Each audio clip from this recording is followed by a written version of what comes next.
Hello, YouTubers, friends, compatriots, bootlickers, shields, debts, lacers, peasants, vassals, minions, meat sacks. I'm Useful Idiot. Welcome. And today let's go to Syria.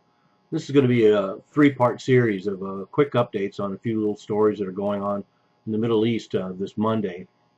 And this story is about 250 U.S. troops going to Syria. This was announced by Obama. And in this same speech, he acknowledged that there are U.S. Special Forces in operation in Syria right now. He mentions dozens. And as usual, when I hear these numbers, I assume there's quite a bit more. So if they say there's dozens of U.S. Special Forces in Syria, I assume it means hundreds. But in any case, this announcement of 200 U.S. troops going to Syria acknowledged that some of them are Special Forces, and they always talk about these training missions. And of course, we've seen the result of these so-called training missions that are in Iraq, where U.S. soldiers are in combat right now, and have even sustained casualties.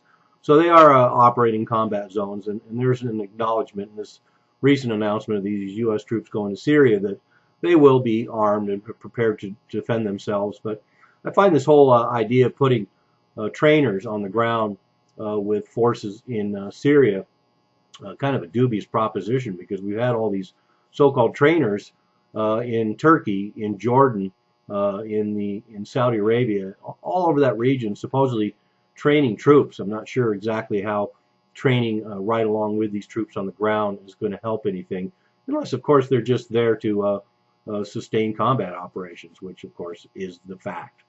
And so, once again, we have Obama. We can point out numerous examples where he said there's not going to be any boots on the ground in Iraq and Syria. And correct me if I'm wrong, but there's soldiers wearing boots, and they're on the ground in Iraq and Syria. So a moot point. But this is interesting to see, this buildup. So supposedly there's a ceasefire going on, but yet we have 250 more U.S. troops going in. We have last couple of months of thousands of tons of CIA weapons being funneled into Syria.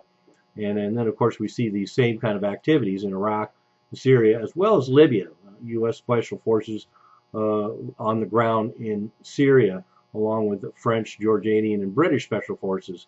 So we have Western Special Forces basically operating in all these theaters all across the regions of North Africa and the Middle East. And then another thing that, of course, is akin in this story is the ceasefire that is not a ceasefire. We have a ceasefire in Ukraine that's essentially a war going on. There's peace talks and a supposed ceasefire trying to be set up in Yemen while the war goes on. There's a ceasefire in Syria while the war goes on. And what a surprise. They can't really control the Al-Qaeda, although it's not just Al-Qaeda who are perpetrating military operations in Syria at the moment. There's announcements of airstrikes nearly every day. So the war just goes on. And then one of the other side stories that goes along with this is apparently we have the Kurds and the Assad government in the north, in Rojava, in northern Syria, basically coming to an agreement where Assad forces will withdraw from some of these Kurdish regions, and there will be one less theater of military conflict in Syria. And so the Kurds can concentrate on their agenda, and Assad can concentrate on his agenda. But anyway, there's just a heads up. More U.S. troops heading to the Middle East, now in the middle of Syria. I mean, what could really go wrong? I'm a Useful Idiot, don't you be one too.